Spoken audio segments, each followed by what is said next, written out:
มาแล้วเนี่ยมายังเมาหนาวก็มากระโพด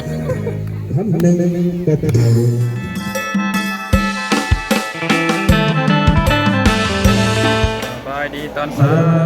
บริการซีพามาเบิ่งบรรยากาศโรงเรียนเนาะที่ว่ามีงานเปิดดูกีฬาจิตวันกับวันประกาศคาวันมี18 เดือน 3ตัวเหตุก่อนเนาะตอนเช้าก็คือว่าฝนตกแต่เช้าเรื่องบรรยากาศน้ำกันเนาะภาพบรรยากาศเนาะซ้ำบุญปางหนึ่งผมได้เห็นมีหานคล้ายเครื่องกองเสียบ่นี่คิมได้นี่เสือสีฟ้านี่3D ไว้มาเบิ้งวันทีหนึ่งในใจเด็กล้างห้องป้ามีแต่พวงงาม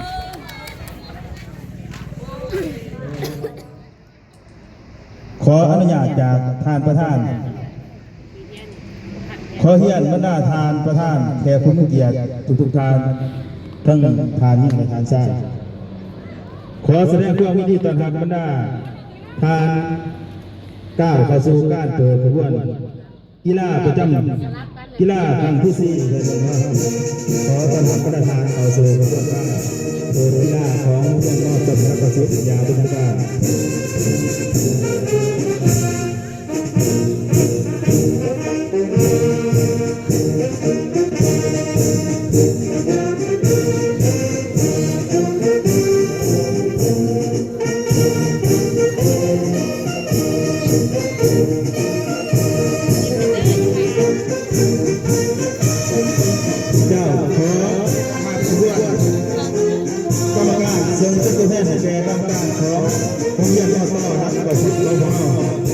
ซึ่งมีน้องสาวที่บ้านได้แก่น้องสาวจุตนาคุณเขาเป็นเรียนอยู่ชั้นม.2 ที่จะแจ้งของคณะกรรมการแม่มีระเบียบวินัยใส่ใจการตัดสินอย่างเป็นธรรม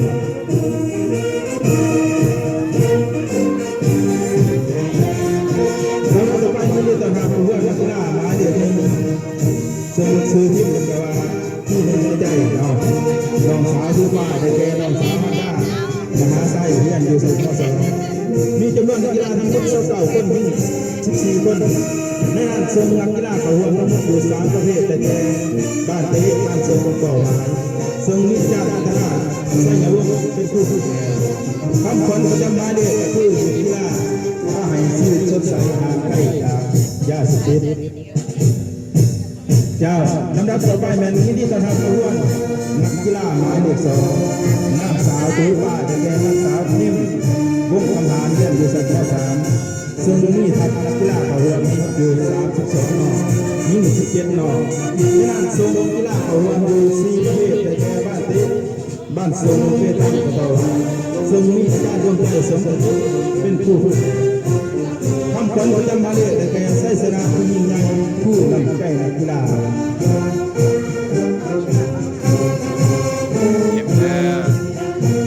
ยินดีต้อนรับผู้ว่านักกีฬาหมายเลข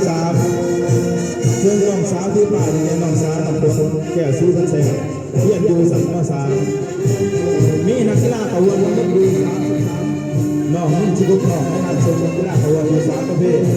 ได้แก่บ้านเตะบ้านทรงต่อซึ่งมีอาจารย์อนุวัฒน์แก้วรังสีเป็นผู้ฝึกแอบคำขวัญประจำมาได้แต่แก่เพื่อรู้คุณธรรมนำการศึกษากีฬาเด่นในการประกอบจ้าแล้วเราจะไปที่นี่จะทำขบวนนักกีฬาหมายเลข 4ซึ่งน้องนั่งถือป้ายแต่แกน้องนั่งมือดี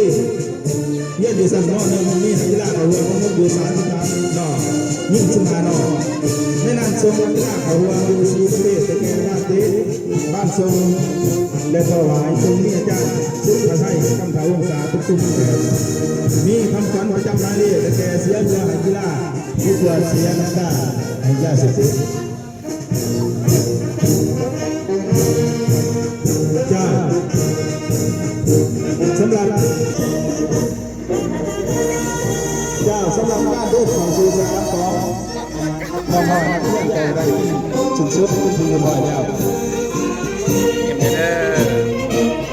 เสนอใหม่ไม่ได้น้องๆนักเรียนพอทำได้ เอาไปมาใส่เนาะ ยิ้มสวย จากเมื่อน้องน้อยนักกีฬาเบิร์ดเข้าสู่สนามเส้นสิบเป็นทีอยู่บ่อยแล้ว เพื่อประท้วงตามเวลาของพิธีเยี่ยนทานประธานที่เคารพและนับถืออย่างสูงข้าพเจ้าซื้อแสงจ้อนแก้วลังสีได้รับคำอนุญาตจาก ๆตอนงวกสัมปจักษ์ เป็นจะตั้งพิธีเพื่อให้พิธีมีความหมายความสำคัญเยี่ยนเสนอทานสอนใส่จันทะวงศาผู้อำนวยการโรงเรียนมอตอและข่าวซิปก็ให้เกียรติขบวนของสุดเสริม ทีมนักกีฬายิงมอสอดานเนาะ เยี่ยนเสนอทาน เป็นจะได้พวกน้องมีความรู้สึกได้ไหนวันนี้ จันทะคุณ โอ้ยต้องจะเก็ตซูนี่จ้ะ โอ้มัน7%มื้อนี้มัน7% 1,000% 50%ห้วยเอาเท่าได้ดีเบิ่งผลงานตัวจริงเนาะ คือแค่มายังอ้ายน้องคู่แค่ตลอดหอดสาธารณะ1 บาทจุดประสงค์ของพิธีในวันนี้ก็แม่นการเปิดฤดูกาลกีฬาประจำโซเฟียตวันที่20ลงวันที่20เดือน2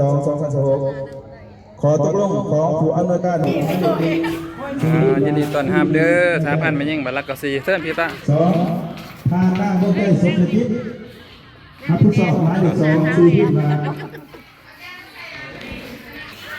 า เป็นจะได้ทีมงานครับแขกไปยังมื้อนี้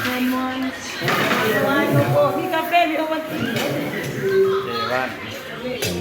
ประมาณของอำนวยการของโรงเรียนมสดานเราขอบประมาณเรียนกันได้สาวคมเป็น1 บาทละ10ของผู้รู้จัก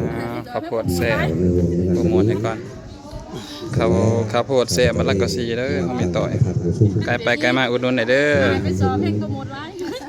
เป็นบางปัญหาเกี่ยวกับการ เด้อเจะกองเป็น กีฬา กีฬาการแข่งขันอย่างเข้มงวด 2. ตัดสินและการตัดสินและหรือปรึกษากรรมการช่วยเหลือ การตัดสินต้องสี่ขาดใน9กรณี จะมาเป็นคำปฏิญาณของนักกีฬาดังรุ่นนี้ 1. มีน้ำใจเสียสละ มีน้ำใจกีฬาและช่วยเหลือซึ่งกันและกัน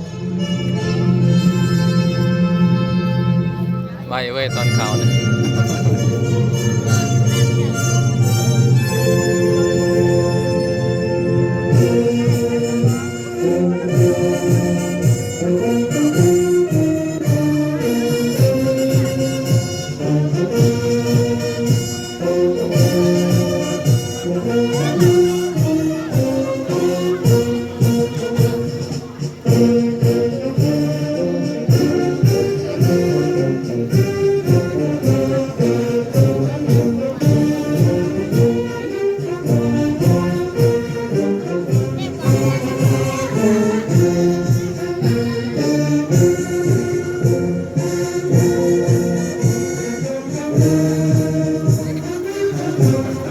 เกือบขาดป่ะ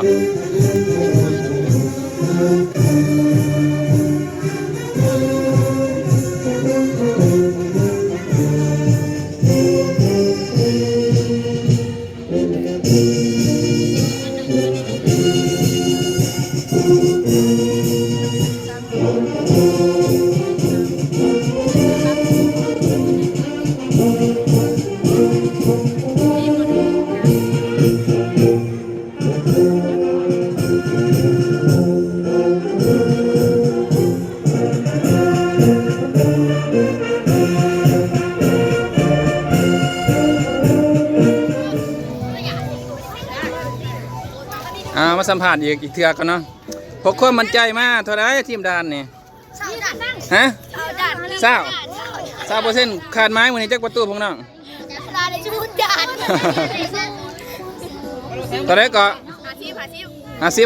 50 ลูกคน พูดเลย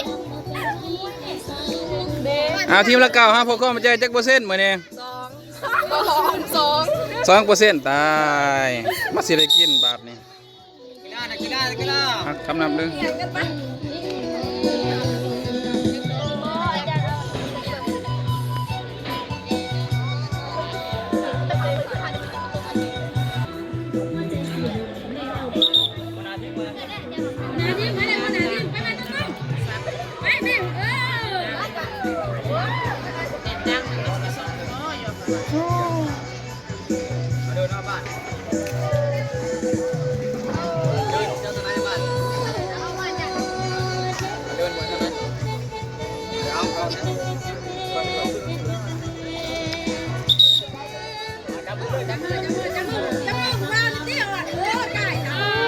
ไก่ผู้บ่าวเนาะโอ้ได้แต่มาโอบมาแสดงว่ามาโอบนี่กินขาดกูมาเบียร์ได้ดิเนาะจับกระจับแต่มาโอบเ